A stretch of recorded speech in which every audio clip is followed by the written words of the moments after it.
Hello and welcome back to Living a Culture of Life podcast by Human Life International. I'm your host, Colleen, and today I have a fantastic episode to share with you. Over the summer, the United Nations released a special report discussing surrogacy. Personally, I found this report incredibly informative and also really refreshing. It walks through the dark side of the surrogacy industry, ends up comparing surrogacy to slavery, and calls for a global ban. So on today's episode, Father Shenan Boquet joins us to discuss what this report says and what it could mean for the future of surrogacy. Obviously, surrogacy is always wrong, and I really enjoyed that this report gave me tangible ways and tangible things I could point to be able to counter the narrative that surrogacy is always altruistic and necessary to help couples struggling with infertility. Father also shares some stories and updates from the mission field, which I really enjoyed.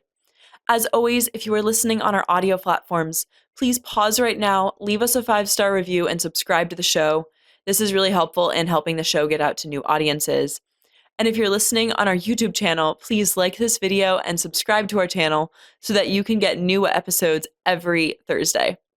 Without further ado, please welcome Father Boquet to Living a Culture of Life.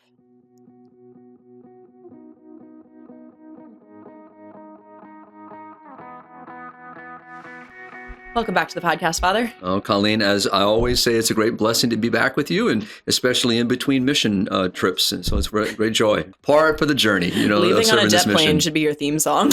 Or I've been everywhere, the Johnny Cash song, so but it's what a blessing. I mean, it really is. I mean, it's 14 years now that I've been serving HLI's mission. So it doesn't seem possible, but recently the anniversary came up and I received several notes from people, congratulating, reminding me in a way, hey, it's your anniversary, happy anniversary. So it's really been a great blessing, blessing. What thing has been like the most surprising since coming to HLI? Like, what has been like something that stood out about serving this mission? I think it's really it is the global footprint because, when you think about it, so to date, I have visited 95 countries. And so HLI in her history has served in some capacity in 165 countries. So our founder, Father Marx, not that I'm competing with any numbers, but was able to visit 93 countries, if I remember that the stats correctly. So you surpassed him then. Yeah, so it is amazing, but it's because of the people of God that Father Marx initially met, and then those people who met other people now have taken on the role. So you see the movement of the decades, and to see where we are now in the 5th decade, where now there is going to be another transition. Some of our people that, began with Father many years ago are now at an age where they're passing the baton. And that's just something quite beautiful to watch, to see that this movement that John Paul, called the Great Campaign, to see that campaign growing. Yeah. Moving. And I just would love to see if, it continue to move into new countries and to be able to grow in those countries. So it's a wish I'd like to see realized. Amen. But in God's will. It's in God's will and God's permissive will. One of these days, I would love to do a podcast episode on Father Marx because his life is so interesting and I'd actually never heard of him before. I got started looking into HLI and got hired. So that's something I definitely would like to do down the road. Either have someone on who knew Father Marx and who can speak to that, or have you talk about him. Sure. It'd be great to have someone who knew him personally to be able to come and talk about his life. Well, what would be wonderful is you know, and our listeners will come to know, our many of our international directors will be visiting for our summit. That's true.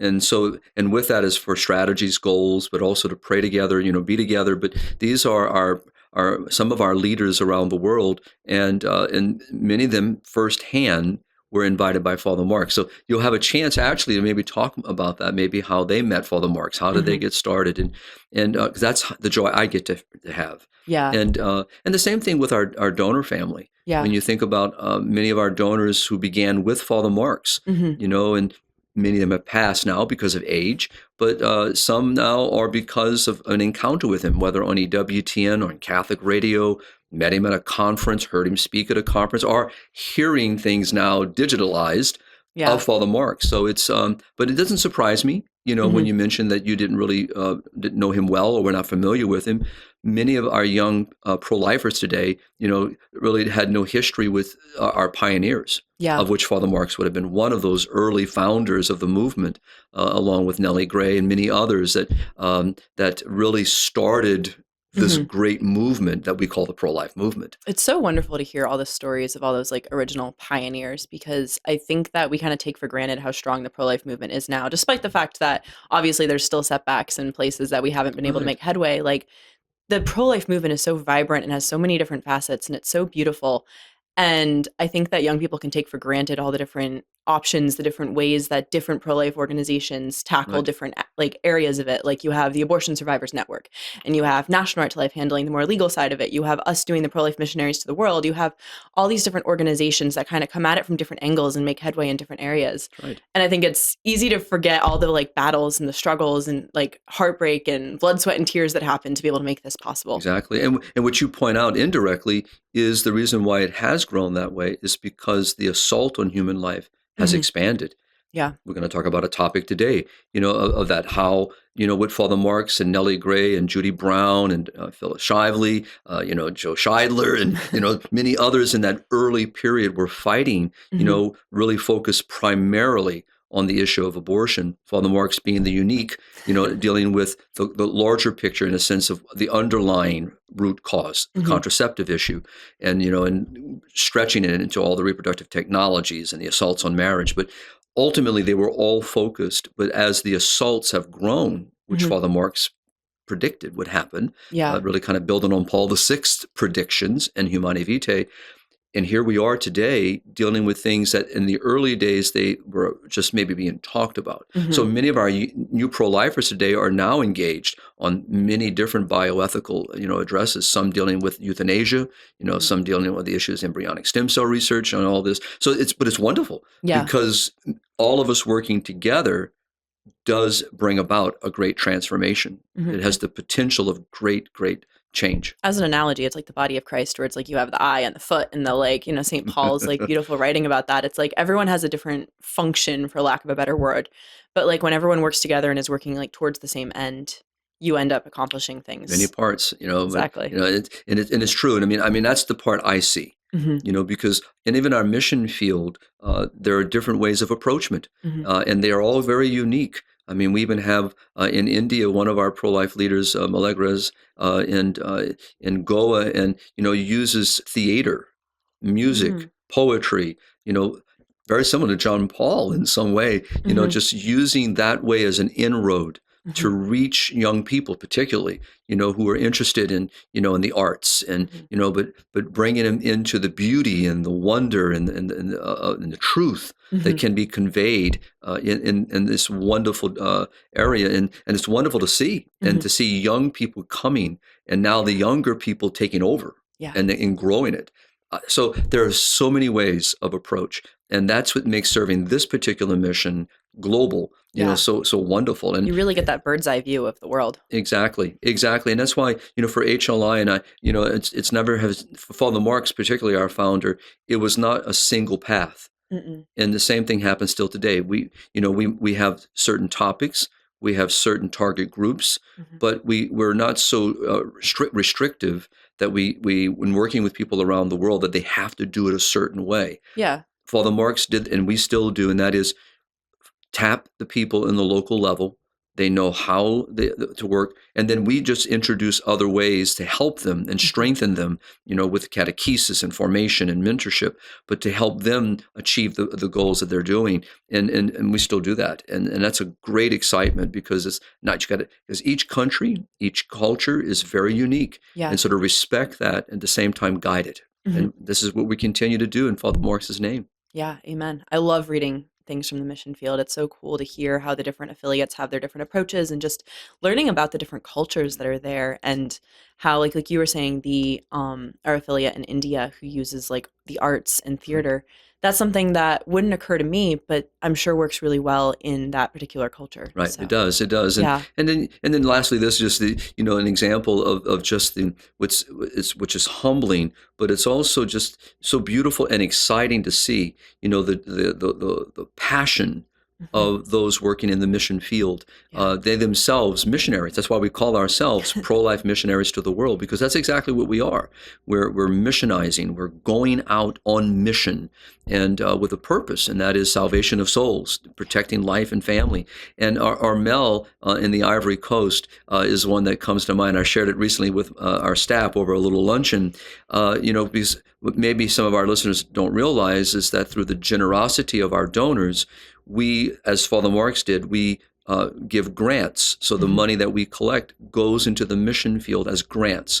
And so those that we collaborate with, partner with, will give us, programs they wish to accomplish, and we begin to see how we can fund it. And so this was an example of our Mel reaching out to different communities outside of the Ivory Coast, and was doing seminarian programs and visiting parishes. And because the grants are monthly, there was an overlap. And so he had enough money to go where he was planning, but then as he was there, an event unfolded in front of him, an invitation, and he used the money he had to get home to actually get to the other place to provide. So he reaches out and says, by the way, when is the grant coming? Because he had no money to go home. Now, the local people were caring because it wasn't abandoned. Yeah. So, but just the idea that, this is the people you meet in the field that really are stretching the generosity that comes from God and God's people to promote a culture of life. And I say that it's exciting to see their passion, but it's also humbling, to realize that, that very much scriptural, that the Lord takes this, what I bring, and God multiplies it. And if I come with that kind of faith, look at the great work. And Armel is an example of that. And I just use him as one, but I can tell stories of the whole field doing the same thing. It's really a gut check when you hear stories like that of, would I be able in that position to say, yes, it is important to accept this invitation and provide this education for this community, and I'm going to trust that God gets me home. That's right. And we did get him home. Yes. Okay, so Father, I want to jump into this has been great. One of these days we need to really just do an entire episode on the mission, because I love hearing the stories from you, and I really hope our audience enjoys it as well. And also, to anyone listening who is a donor, thank you for donating to HLI and sending money to send to grants to people like Armel, because we couldn't do this without your generosity. Amen. And so today we're going to be talking about surrogacy, Father, because you wrote an article recently on this topic, and I really enjoyed that article, and you were talking about a UN report on surrogacy, which recently came out, which I found surprising. So you started your article by talking about comments that Pope Francis made about a year and a half ago. Could you just share briefly what he said and what the media's response to his comments were? Because it sounded like it was very different than what this UN, well, he was saying the same thing as the UN report. How the media responded was kind of shocking. Exactly. Well, and not so much shocking because, when you go against the secular narrative, and in this case, remember that the way that the world looks at surrogacy, they look at it as altruistic. They look at it as something compassionate and caring for others. And we're going to talk about that. But what Pope Francis points out is that false narrative, because we're talking about, human trafficking. We're ultimately talking about the usury of another human being. We're talking about the commodification of a child, treating the child as a thing to be marketed. And, and then we're undermining the very ends of marriage. And, we're creating a financial transaction, a contract. So what the late Holy Father did is just pointed out the obvious that the world doesn't want to see. And as a result, the secular narrative fights back; it pushes against. And but Pope Francis was undeterred. He throughout his pontificate, this topic particularly was very, very strong in his narrative and in his language, and never backed off. And really called it really an evil, as it is. I mean, it is a violation of human dignity at all stages. Well, I believe he also called for a global ban on surrogacy. He did. And then the kind of shocking twist was that the UN recently called for the exact same thing. So Pope Francis calls for a global ban. Everybody says, oh my gosh, this is so terrible. Right. What a bad idea. All these couples who can't have children need to be able to use surrogates. And then now a UN report is coming along and saying, actually, no, there should be a global ban on surrogacy. Right. So could you just talk a little bit about what the UN report says? Sure, because I sure. was reading it before this podcast, and it is so good. Yes, it is remarkable, the insight, and I apologize if I mispronounce her name. Okay. Right, but her name is, way I would pronounce it is Reem Alsalem. Okay. And so Alsalem. And so she is the, special, reporter on the issue of violence against women and children for the UN. Mm-hmm. So she is doing all this research. And I want to say that when you read the report, you can clearly see that Miss Alsalem spent a lot of time. This is not just a single, document that's just kind of picking sources. She really spent a lot of time working through the studies, doing her own studies. As a matter of fact, I remember it was like 120, groups of that she petitioned. I'm going to pull it up right here so I have it in front of me. So she had 120 submissions from different stakeholders involved. She consulted numerous experts, surrogacy agencies, medical experts, women themselves who were, dealing with this issue. So she really spent time. So when you read the actual report, as you are doing and did, and diving more deeply into it, you realize, my goodness, this has tremendous, value that for us that we've always known, but she's now bringing to the surface from a secular entity. And as you just said, when the church says something, typically people just want to ignore it because it's coming from the Catholic Church, the church of no's. You can't do this, you can't do that. And even the NPR, actually called out Pope Francis and said how unkind you are. You're not being sensitive, to those couples with infertility. But what we have to look at, Colleen, is the fact that, that when you look at gestational surrogacy and altruistic surrogacy. So there's two different things. The first is what we often call commercial surrogacy. So, and we'll talk a little bit more about that. The altruistic is, it could be someone not looking for, there's no money, there's no transaction. It could be a sibling. It could be, a person that just out of the quote goodness of their heart wants to help someone. So, but those percentages are much less. Well, and it also comes down to, I think, the distinction between them is how the woman is receiving money. So the woman who is involved in commercial surrogacy is being paid to be a surrogate. The woman who is involved in quote unquote altruistic surrogacy is being reimbursed for the expenses that she undergoes. Correct, right. But it sounded like from reading the report, and I could have gotten this wrong, that oftentimes altruistic surrogacy is used to kind of get around the law of not being able to like pay for a child. But women who are like the surrogates in a case of altruistic surrogacy are being reimbursed like a lot of money. So it's kind of essentially the same as being paid, even though they're officially just being reimbursed. Exactly. It's just kind of working your way, as you said, working your way around the policies, the laws, so that you can kind of in conscience say, no, I was doing this all out of the compassion of my heart and so forth and so on. But really it's no matter how one approaches it, whether it's from a quote altruistic point or from the idea of a gestational surrogacy, they're both immoral. Yeah. And never permissible. And the reasons why, actually, Miss Alsalem points out. She walks through this, and she even uses the language that the church has always used. It violates women. It violates women's rights. It commodifies the child. It treats the child as a marketable product. Your financial transaction. And it exploits women, not just because they're in poor countries, even though she points this out, that a tremendous percentage of women are coming from impoverished nations. But in many cases, which that's why it's tied to human trafficking, which Pope Francis brought out many times, was the very fact that women are being taken from countries of birth and brought to other countries that allow surrogacy, and it becomes a commercial entity. Yeah. And so you're trafficking her.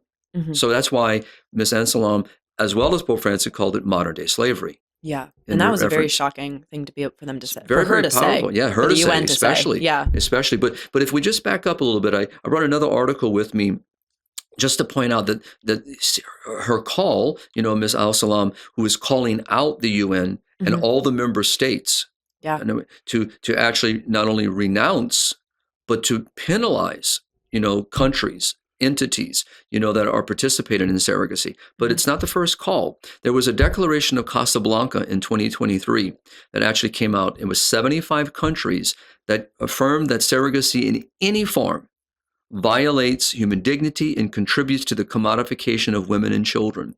So it's not a new argument. I think some section of the UN also said that in 2018. There was an article I was reading, I think it was the NPR article on Pope Francis that mentioned it. And that kind of surprised me. I was like, okay, this isn't the first time the UN has addressed this topic. But the one that you just wrote your article on, the report, is very in-depth. The other one is Exactly. basically just like, hey, you can't buy and sell children. Correct. And even the Declaration of Casablanca is, not as lengthy as this report is. But, for Ms. Alsalem to do it, to take this time to bring to the surface what many studies have already revealed, the harms that are done to women, the violation of the rights of women, the violation to girls.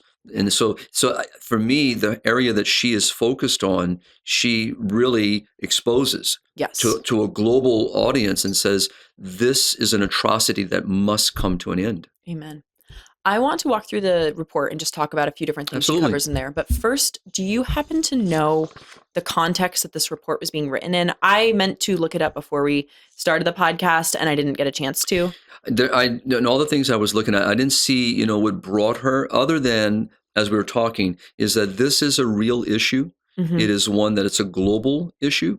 And the very fact that human trafficking is very much in the headlines on a global scale, because people are seeing this, and it's being talked about. We've had a movie on it. We've had people, I've read many more articles on this topic.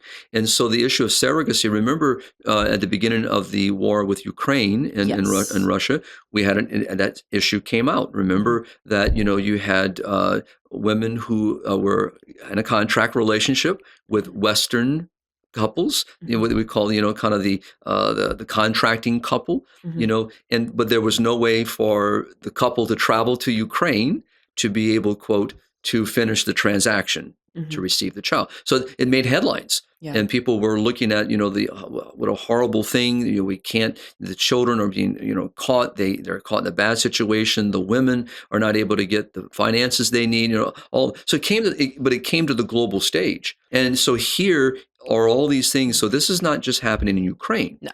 So Ms. Alsalem, this is a subject that, obviously she is concerning to her so much. So and that's how I received it in all the various articles I read. I never really saw, was she charged with by the UN delegation, to do a research? Maybe so. Maybe one of our supervisors might have said, I think you ought to look into the subject more deeply. I just saw a documentary on human trafficking in the out of Latin America, and it was very telling.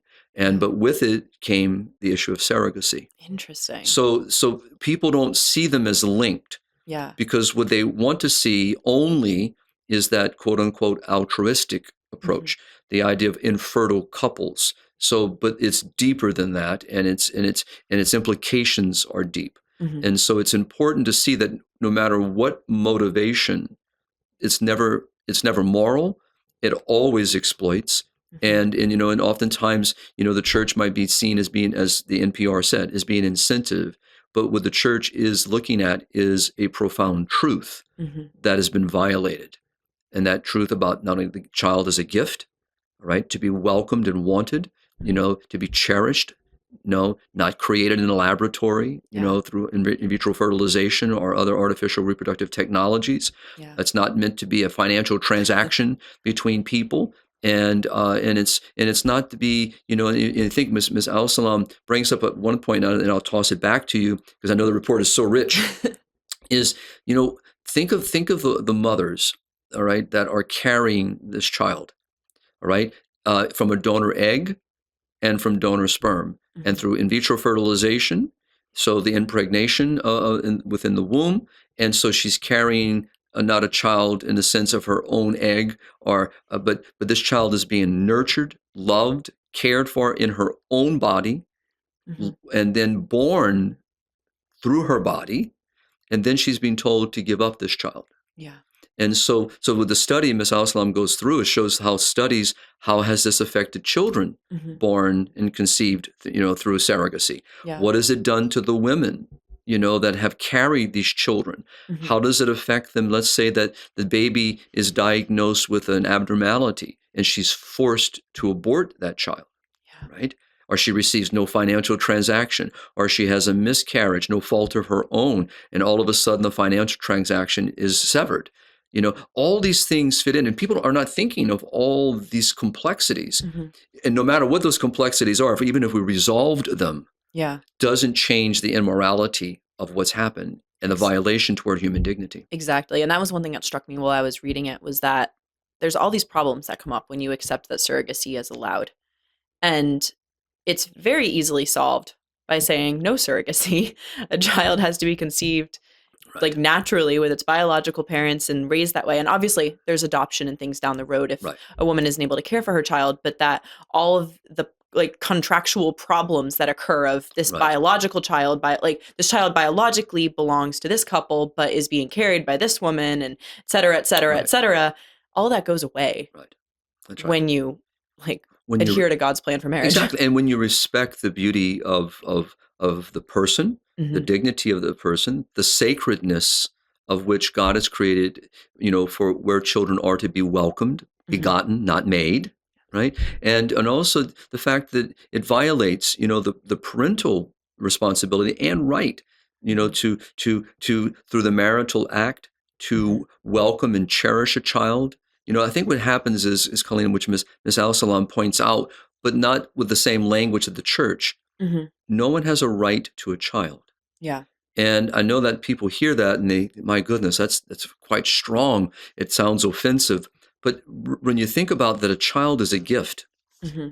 A child is to be cherished. Bishop Barron, I quote Bishop Barron in my article because after Pope Francis was, vilified in the media and so much, Bishop Barron spoke out and actually was asked questions, and he really addressed the issue and the idea and brought up the fact the child is a gift to be cherished, all right, not created.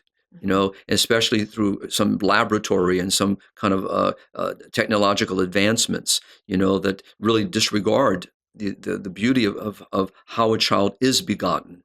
And it doesn't mean, like Bishop Barron points out, which is a topic within this topic, but it's a separate conversation that must be had in how we help infertile couples. And you and I have talked about that many times on our podcast of the church's teaching and guidance. And there are moral means that are available for couples to pursue using technologies that don't replace the couple, bypass the couple, and replace the marital act, but assist. And the language is very important. And even again, Ms. Alsalem doesn't talk on that level, but in a way, when you read her comments and you read the studies, it's just speaking the church's language, in the sense of, how we respect, the begetting of children. So so I was very appreciative of Bishop Barron's comments, as well. And I remember when Pope Francis first spoke of this a few years ago, I wrote on that and I quoted from Bishop Barron then as well. We need to hear truth, even when it rubs us in a kind of a wrong way, because we're so the narrative we always hear, and even sometimes our own ways of approachment, we're not thinking through the whole thing, and we're seeing an area where there needs to be compassion, absolutely, where sensitivity must be applied, and where we are concerned about couples who are struggling with infertility. Well, it also does seem that, to me at least, that the world is waking up to the fact that surrogacy is not always used only to help couples struggling with infertility.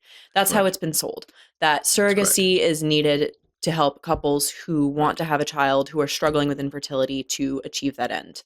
And I think it's been coming out more and more and more. There seem to be more news stories on situations where a homosexual couple is using it to have a child because that's now been redefined as infertility, because the two are not able to biologically conceive because they're both men or they're both women. So surrogacy is needed to allow them to have a child. Or that other cases where someone who is a single man wants to have a child, and as it expands and expands and expands to the groups of people that are allowed to adopt children, you're opening doors to more and more abuse as well, and like the buying and selling of children. So I think people are realizing that the nice, pretty bow on top picture that's been painted as surrogacy being this beautiful way to help a couple achieve having a child and having their dream of having a family isn't an accurate representation of what's actually happening practically in today's world. Exactly. And you point out something very beautiful, which is the redefinition of marriage and the redefinition of family that civil society, secular society has done. Oh, I read an article the other day. I think it was on surrogacy, and it was talking about how allowing for gay marriage or like same-sex marriage or whatever, like open the door for these abuses. And I remember reading the whole article being like, no, the root of it was contraception, because as soon as you allowed contraception in, you allow for the fact that like fertility isn't necessary in a marriage, that like a couple doesn't have to have a child. The end of marriage isn't for the sake of a child. And then that opens the door for, okay, well, same-sex marriage, they love each other, they might as well. And then that opened the door for all these abuses. And I remember being like, this is a great article to a point, but you're missing the root problem. Right. And you just pointed it out. And so the moment that we move away from the natural order and move away from what we can understand in the natural law about the gift of life and how man and woman through conjugal love open to the gift of life, a child can be begotten. And so but once you start redefining and you start tinkering with all this, then all these other things begin to unfold. And so what,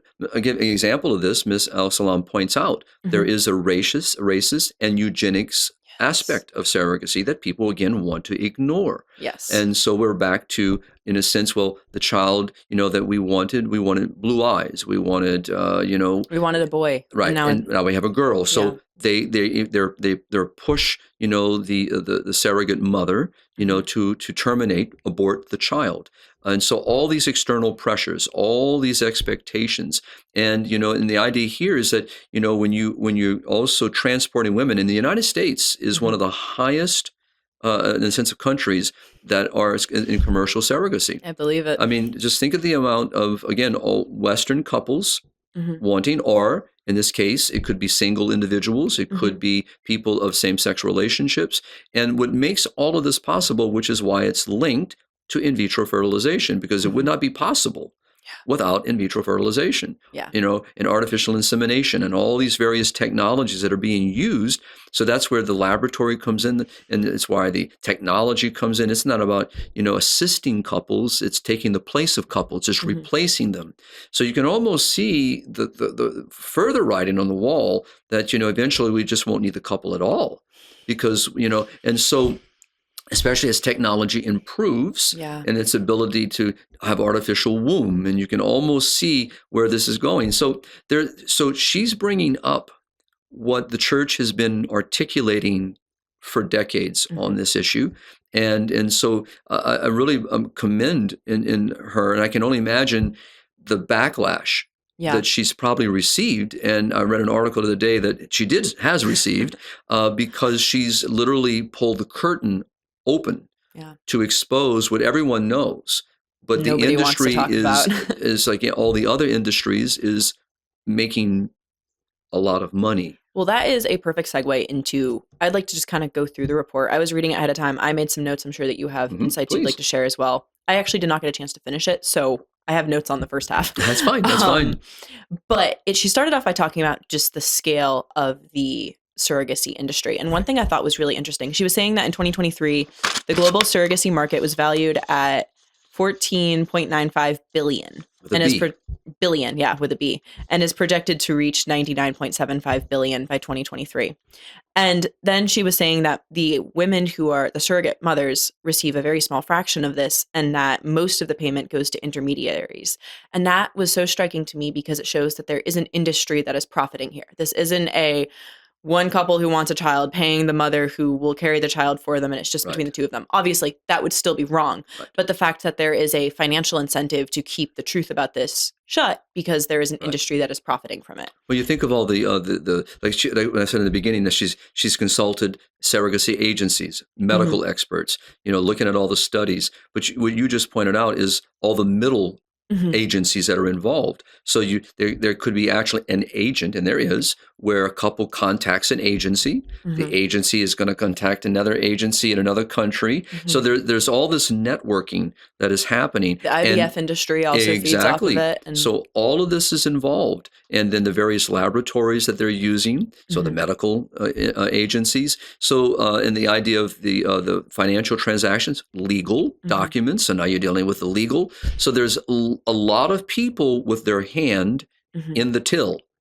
And so that are benefiting from this industry. And who have a financial incentive to keep it going and expanding. Of course. She also then talked about how just the international aspect of it, of how couples who want to use surrogacy will end up finding the country where it is the least restricted and the most or the cheapest. That's right. So you also then have a lot of trouble regulating it because people are just looking for the loophole. They're looking for the country where they can pay the least amount of That's money right. and get away with the And people most. turn a blind eye. Like we talk about with euthanasia and assisted suicide. Doctor shopping. They're shopping. And so what happens in this situation, now let's kind of back up just for a second. Even if from a secular point of view, we can make it equitable for the surrogate mother, still does not all of a sudden make this right. And Ms. Alsalem is not saying that matter. She's calling for a complete ban. So she's not giving an out in the sense, well, let's make this more, feasible and more economical and financially beneficial. She's not saying that at all because she understands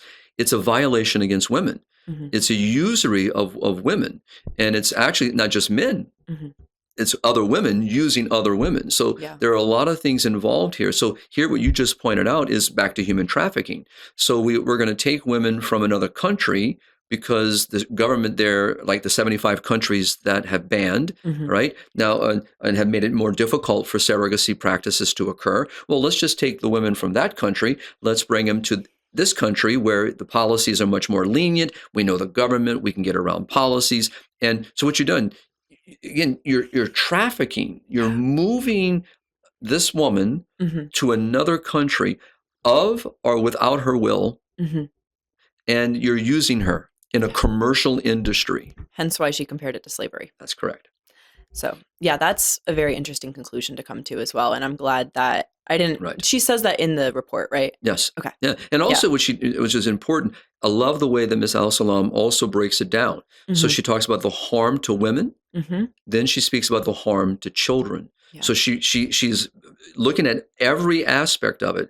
And in doing so, she's using the studies. She's using what she's amassed by doing interviews and listening and observations. So this was, again, something that occurred over a period of time that she's amassed. I also appreciate that she brought up the legal issues, the fact that it can often be abused. Like, again, like you were saying, even if you could make it equitable, that doesn't make it okay. Right. But I do think it is important to bring up the situations where it's being abused to show that there's just all sorts of problems. It's not just, even though this should be enough to stop it, a problem with the women and a problem with the children, but that this is a problem on every level. Right. And that's going to be a little bit more convincing to today's world, I hope, in initiating a global ban. But Colleen, as you and I have mentioned many times, and our audience is quite aware as being pro-lifers, the violation toward human life is really where this foundation is. Yeah. So when we think about what we speak about in abortion, that we actually treat a child as if it's a thing that either wanted or unwanted. So, and as a result, we no longer speak of the child, from a secular point, as a person, as a person with rights. A child, the person, the moment of life beginning, at the moment of conception, the moment that life starts, that child has the same rights as myself to the right to life. Yeah. And so, but that's violated around the world. So it's not surprising we would not see life violated in other aspects. And that's what we're talking about. So once that mindset is there, that I can manipulate, I can exploit, I can violate the rights of a child, violate the rights of women, violate the rights of married couples, right? And begin to literally reject the natural order and the protections that societies had for generations, protecting marriage, protecting children. Those moorings have been, cut.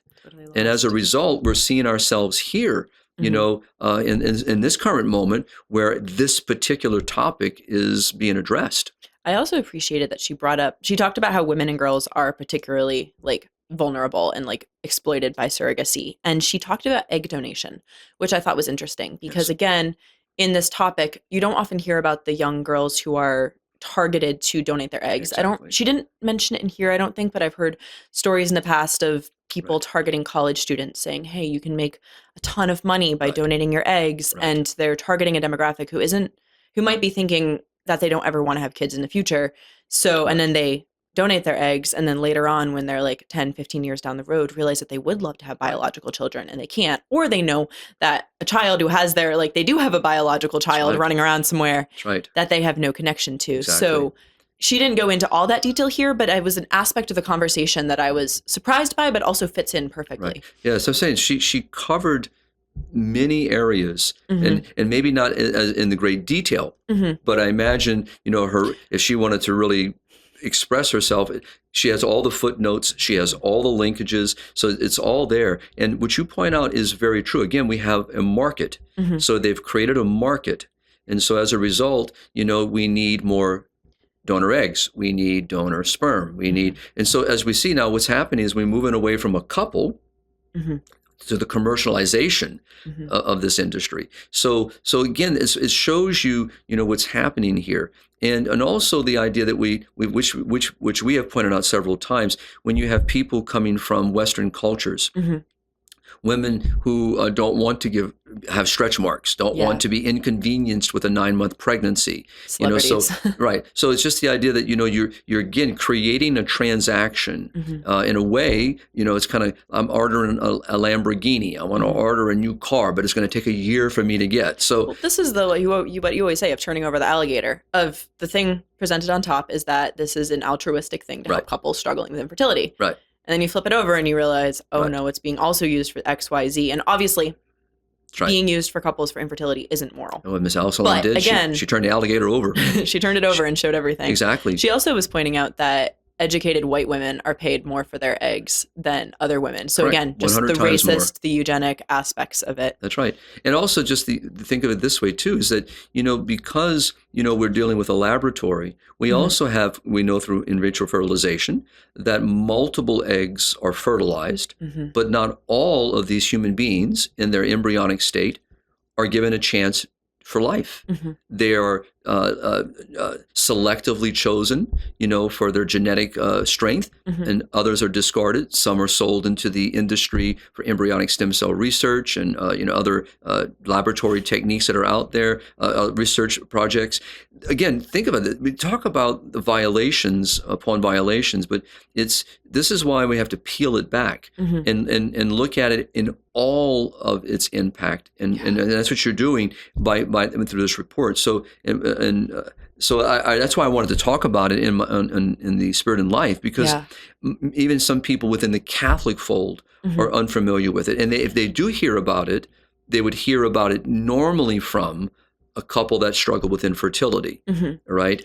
Or you just hear that it's wrong because it violates the goods of marriage and the right of the child, and you don't necessarily have tangible things to give someone who may not accept that on the surface. So if you're discussing it with someone who thinks surrogacy is fine, and you say, it violates the rights of the child, or it violates marriage, they might say, but I want this infertile couple to have a child, or they might not have the framework to be able to accept that as why it's wrong, the person you're talking to. So when you read something like this, you can say, well, here's ways that it's abused and ways that it hurts the child, and tangible things that help people, kind of helps it sink in and understand why it's wrong. And also, which is Ms. Alsalem approaches from a different angle than what our Catholic principles, but what are the rights of the child? And you mentioned it earlier.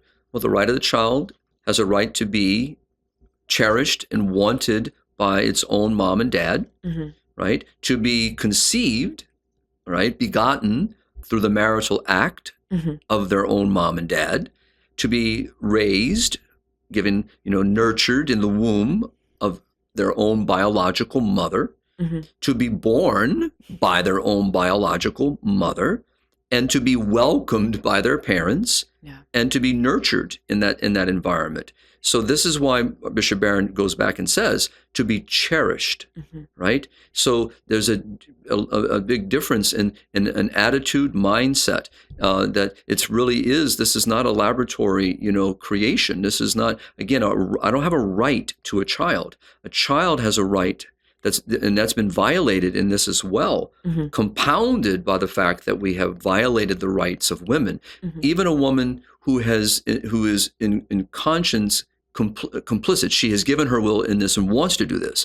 But what we've learned and listened to, especially in the mission field, because we meet women in the mission field who have participated in surrogacy. I've met them. I was going to say, that was one of my questions that I had on my sheet for you, of just how had you seen it in the mission field? I have. And what Ms. Alsalem is pointing out is exactly what you hear, because, the separation that happens between the mother, even though she may not have given the biological matter, right? But she carried this child. The child knows her voice, knows her habits. She's Her felt own the blood. child Right. kick. She's That's right. felt, she knows the child's personality. Exactly. And there is a bond that occurs between mother and child. That actually fits in perfectly to the section that I just found in the article where she was talking about on the children's side, the children born through surrogacy. She was talking about how they experience immediate separation from the woman who carried them and are transferred to the commissioning parents, a process that can be emotionally and developmentally significant. Right. And then she says individuals with disrupted development of secure attachment are at higher risk of developing mental disorders. That's correct. Which I thought was interesting. And then later in that section, she talks about how breastfeeding is prevented in surrogacy and even contractually prohibited, which that was something that stood out to me. I have a little no breastfeeding with question marks in the margins because I didn't realize that was part of the contract. And from a contractual standpoint, it makes sense. But from the actual development of the child, the health of the child, that's so important. Nourishment. The as only a mother can do is to be able to breastfeed her child. Yeah. And the nourishment that she brings to the child. And so in the bonding that occurs in breastfeeding. Yeah. So all this is being severed, all of it, and so that's what I'm saying. The rights of the child, the needs of the child, the health of the child, the well-being of the child is neglected.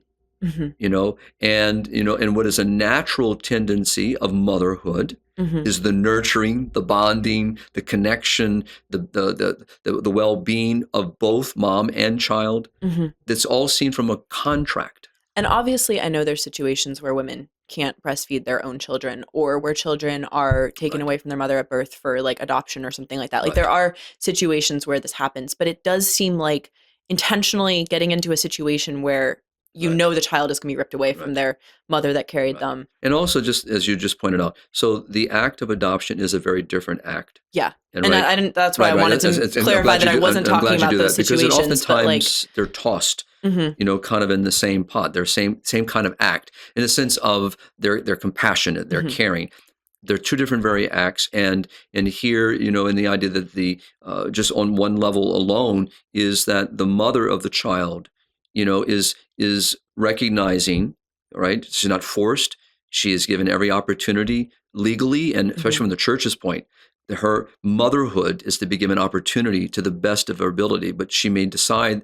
In the case of adoption. Right. Okay. In the case of adoption. So that, you want to help her to be a mother. So the church, in many of our great pro-life work, actually helps mothers to be able to keep their child, to welcome their child, to raise their child. But there are situations when she realizes she can't do it. And so she, of her own free will, she's not coerced. She's not, given any type of payment per se. She's helped. She's aided. She's given resources that she needs. But they're very different, and it's important, even for our listeners, to read those differences. We don't have time today. But I think we went into it in a previous topic when we talked about this topic previously on the podcast. I think it was around the time that Pope Francis made those comments, and you wrote your article on it. We did a episode on surrogacy, and I think I asked you specifically in that one to talk about the difference between adoption and surrogacy, because that's kind of the automatic thing that you would think of. And we also did a podcast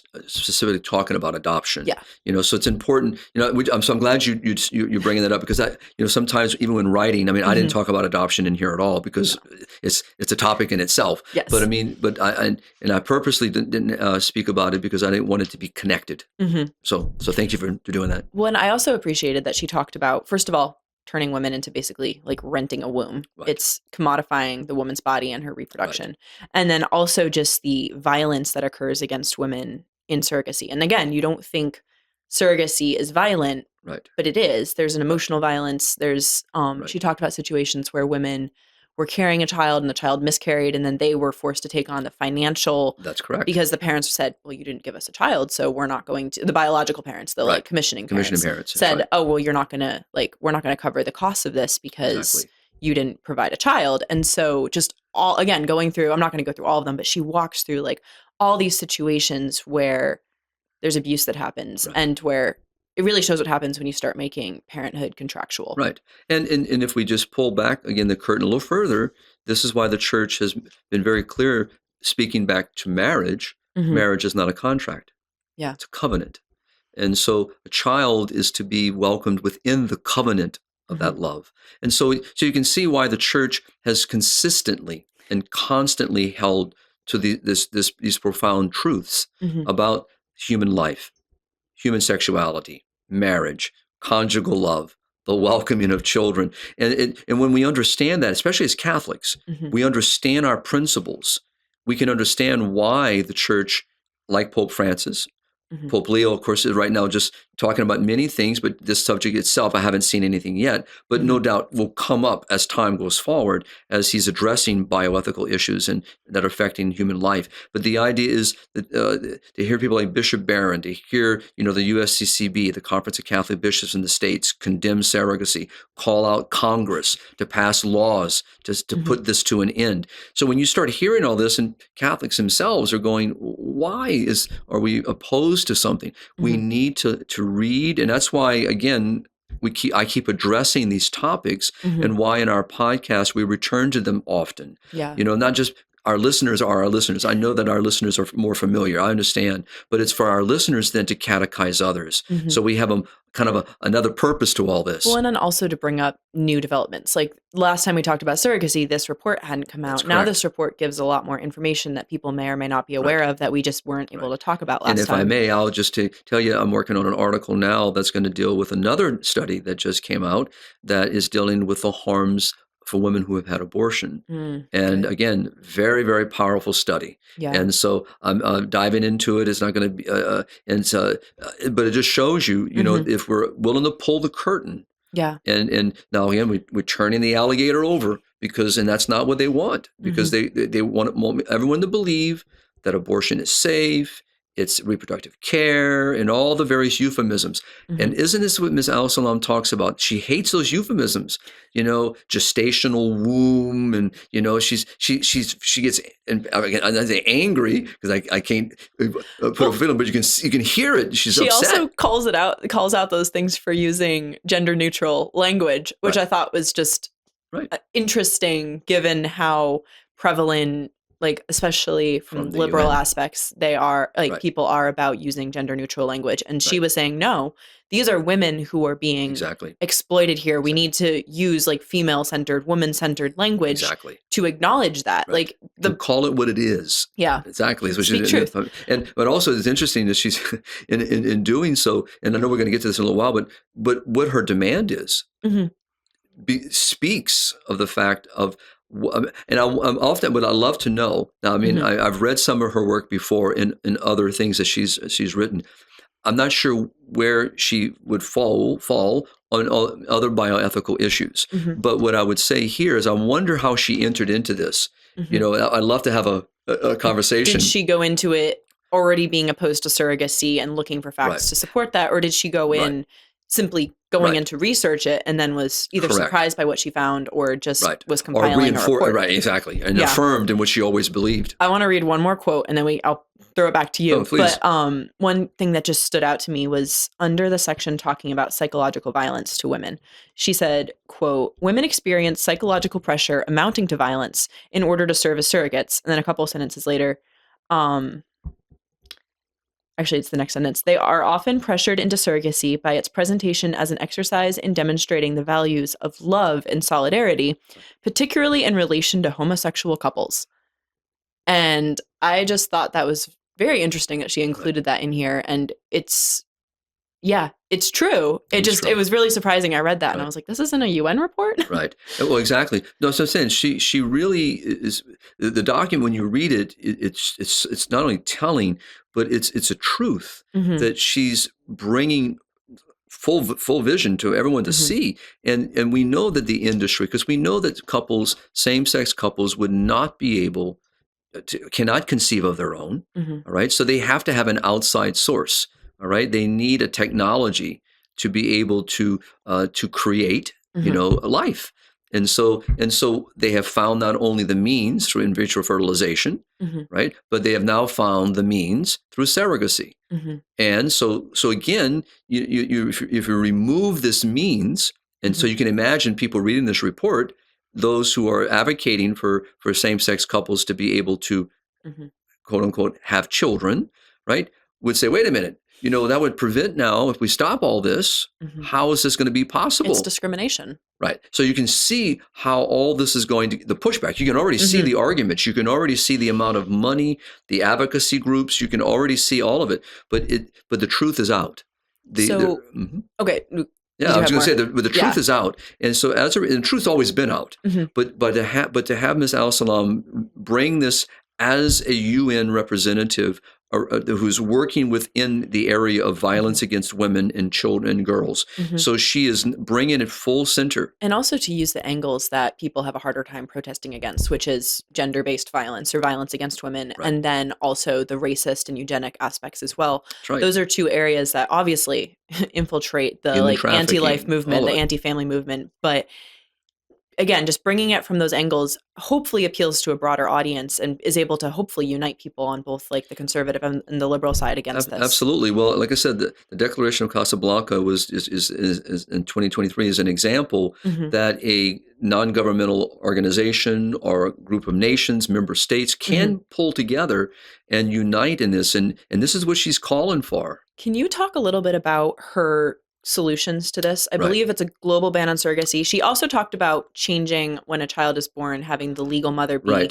the woman who actually gives birth to the child and not the parent, the commissioning parent. So it's an interesting thing, and I would like her to really. I would like to see have more explain that part. So what she talked about was the Nordic model was one thing. Okay. So in her study, she talks about on the issue of prostitution is to use the model of the Nordic model, and that would is to criminalize surrogacy, so make it illegal in every country around the world, stop it, put an end to it.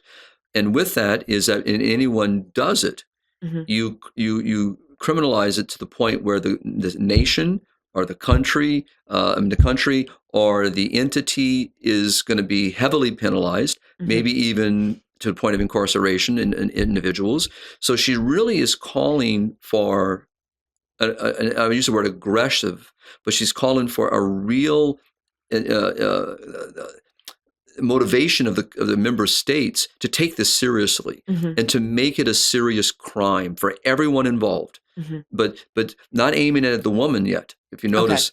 Almost in a way, but aiming at those that are exploiting her. So when you say everyone involved, it's not necessarily the woman who is being the surrogate, but for the entities in the middle, the middlemen or the couple who is purchasing the child. Because if you remove all of this marketing, all the various benefactors, stakeholders, if you want to put it in this, that she uses, stakeholders, then basically women won't be exploited. And the idea is so make it where these people are held accountable for their actions.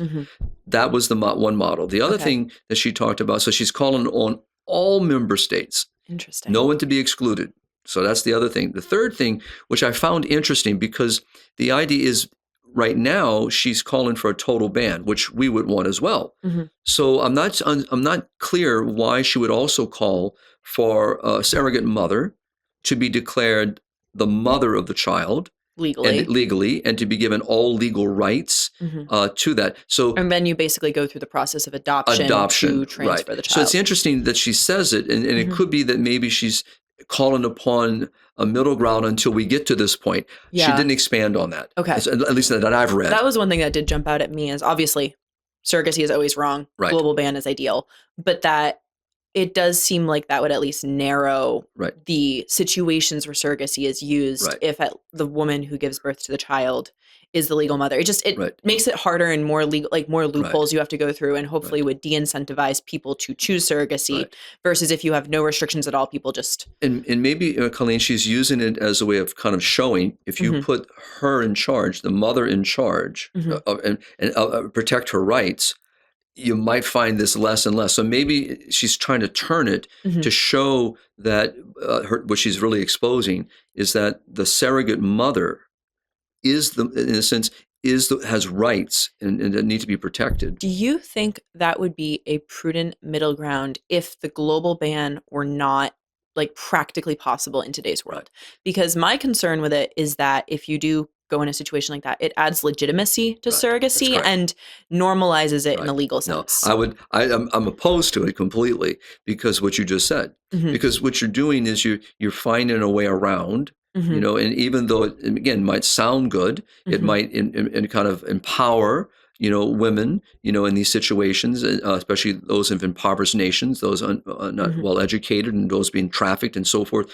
But it would do exactly the opposite. It would only incentivize the market even more so, raise the fees, make it more expensive. We got to pay her more now. We have to honor this. We got to go through this process. We got to get more legal involvements. We got to get adoption papers. We got to get state approval. You can see all the complexity. So no, I mean, the only thing that I could see being a benefit for that is if you're not able to totally ban surrogacy, Right. it would hopefully stop situations where child predators are using surrogacy to achieve a child, because she was saying that if you go through like the adoption verification thing, you're going to do a Right. screening of what's the background on this person. Right. That was the only, that would be the Right. benefit that I would see. But then the problem again is that you're normalizing it in a legal situation. Exactly, and that's the thing. And I think also it doesn't take away all the ways of manipulation, the whole pressure, all the issues of using money as your leverage. The child is still commodified, Yeah. right? And in a way, she is still commodified. She is still being used, and you're never going to satisfy all those areas of protection that is needed because you can't. Right, you can't, exactly. It's inherently That's not right. like and that's possible. why it's intrinsically wrong.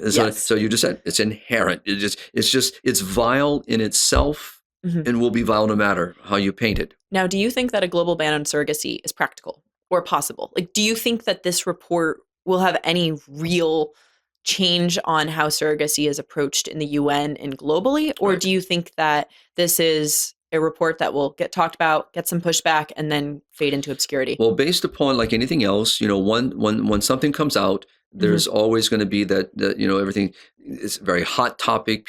Every agency's picking it up. News or agencies are picking it up. Even the opposite side, the pro surrogacy side, is going to raise the issue. Oh, what a horrible report! This woman, blah blah blah. You can almost hear. I've seen some of the articles. I do believe that it's a staying conversation. It'll remain. And why? Because we've seen other countries already call for the ban. What we need is a country like the United States to grow up and to ban this practice, and to ban it, from the point of view that to criminalize the practice. So in a sense that, because what we have are all these agencies working as pimps, selling products. And so why don't we, if the United States would do that, and Western countries like, let's say Great Britain and many other European countries that have leverage, would come to this conversation. And I'm not sure what Great Britain's policy is. I shouldn't probably have mentioned Great Britain. I'm not sure. They may have something already in place. It's an example of a powerful country that, if they do not currently, could be influential. Exactly. And like Canada and others to just come down hard on this. Well, also, if the majority of couples who are commissioning children are from like wealthy Western nations, criminalizing it here would hopefully decrease the demand as well. And also the very fact is one other area. Let's go back to the issue of infertility. Let's go back to Bishop Barron. Let's go back to the Catholic Conference of Bishops. Why don't we use resource and for moral means of helping couples so if our initial concern, whereas all this began, was with couples that are struggling, married couples, husbands, wives, struggling with infertility, what means can be available to assist them, to be able to assist them in the beginning of a child? My concern with that is, given the current cultural and political climate, if you encouraged the US, Great Britain, Canada to focus on that all it would do would lead to incentivizing IVF. Well, it would, but that's what I'm saying. You've got to look at all the areas. I should clarify. It's a good point. So, and I agree with you. So, no, what I'm talking about is, because unfortunately, we've seen from the United States perspective of looking at IVF and looking at and encouraging. So we need to change that narrative as well. So the idea is that and that's why I said moral means. What are those moral? So again, I'm not expecting the government alone. And I wasn't saying that what you were saying was necessarily advocating for IVF. I was just trying to point out that my concern with encouraging the US to ban surrogacy and support couples suffering with infertility My concern is that in the current cultural climate, Yeah. the way the government would support couples suffering with infertility Correct. is to subsidize IVF, Correct. which is already something that's being talked about and is an issue. Right. And I'm with you. Absolutely. So, but I mean, how can we use, it's like back to John Paul, in Evangelium Vitae and other documents, calling upon the scientific community to help couples. Pope Paul VI talked about this. So, and so in the church we have it, but in a sense on a larger scale that really is to help married couples. Now, what happens is what you said. They're immediately pushed toward the whole industry of in vitro fertilization, which is inherently wrong as well. And so we have to so how do we do that? So if we pull away from surrogacy, claim it for what it is a commodification, a violation of rights of women and children, that would be a step in the right direction. The next thing would have to be, then what do we do? So how do we, one, and we've talked about this with adoption, why in the sense of adoption is so expensive? Why is it costing, quote, again, because it almost itself can be commodified. It can become an industry when it should not be. It really should be the benefit of individuals, of parents, or mother, the benefit of a child. So, and that's not being commodified, not being used. It's not a market. It's not a commercialization of things. Child is not a product. Right. And so how do we change the narrative? So that's why, what Ms. Alsalem, I believe, is doing by calling out the member states. She's calling them out. She's saying, do you not see the inherent evil that is before us? Do you not see the crime and violations that are occurring? And we need to call it what it is. And also that there doesn't seem to be a way to, because it's inherently evil, there is no way to regulate this. This is going to be abused. Correct. And also the reality is, but because what you pointed out earlier is because we have also attempted to redefine marriage, redefine family life. So what we're calling for is literally a radical transformation, to return, to what generations and millennia have always believed. All right. Marriage is between one man and one woman, right? And that children are begotten in the union of husband and wife. And that we all know that only by that union, outside of technology, a child is begotten in such a relationship, right? And so, without those technologies, we all understood that. The technology can be a good means if it respects the dignity of what we're speaking about, and it assists the married couple in being able to help them to naturally reach the end of a procreative act, to realize it, right? And then at the same time, to know that there are limitations. And right now we are saying there are no limitations. We just keep exploiting and exploiting, all in the name of utilitarianism. And so as a result, we are at a place where even an individual like Miss Reem Alsalem in a study sees it, and probably maybe has seen it. And my impression is that she has seen it for a while. And so this now just really culmination. Exactly. And I would love to see what the church has consistently been saying for decades, and is now let's put it into this. And, the universal church has. I mean, she has spoken, right? So now it's time for governments and member states of the UN to do this. And also with that, what I would say, Colleen, is, as we already know, human trafficking. So let's call it out.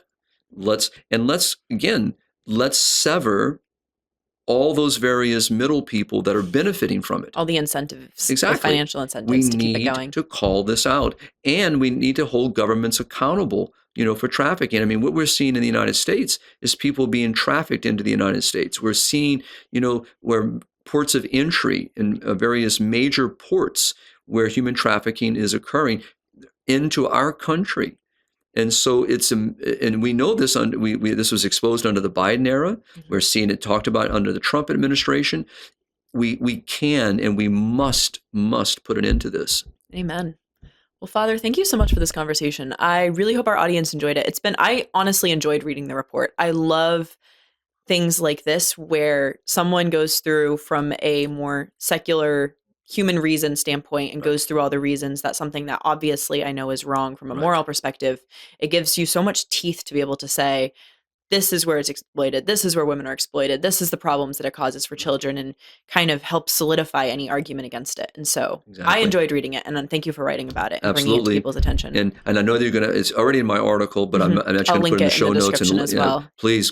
And I would say to, people that are, that are listening, to please share it, to really let people see what's being said, because as we all know, and I'll just be the last thing I'll toss it back, because I know we're getting toward the end, is that the church, science supports the church's teaching. Amen. All right. Truth is truth. Truth is truth. Exactly.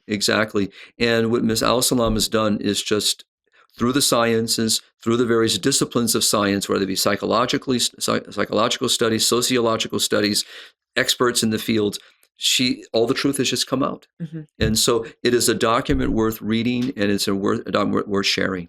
Well, and it's also important that all of the response to it isn't just negative backlash from the pro-surrogacy industry, but that people are able to use it to educate their communities, talk to people, inform themselves, and create hopefully a broader cultural pushback against surrogacy. Exactly. And with all that, pulling back to the issue of contraception, back to the issue of inherent wrong in vitro fertilization, and some of those technologies that violate, human dignity, violate human sexuality, married life, conjugal love. These are all connected.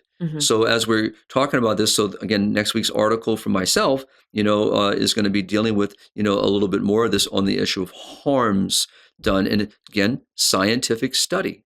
And, and if we just literally turn my proverbial alligator over, there it is. Here's the underbelly. I feel like every 6 months you have a new analogy. First it was like, let's peel it back. Now it's turn the alligator over. That's right. Pull that curtain, We'll have little tag notes for the show. Exactly. Oh, Father must be talking about something serious this week. He wants to look at the belly of this animal. So, yep. Louisiana. Yeah. Well, thank you, Father. And I hope our audience enjoyed this as well. And I can't wait for our next podcast. Thank you, Colleen. Look forward to it. And to all of our audience, please like and subscribe. If you enjoyed this episode, please leave us a 5-star review and subscribe to the show so you can get new episodes every Thursday. And as always, keep on living a culture of life. God bless.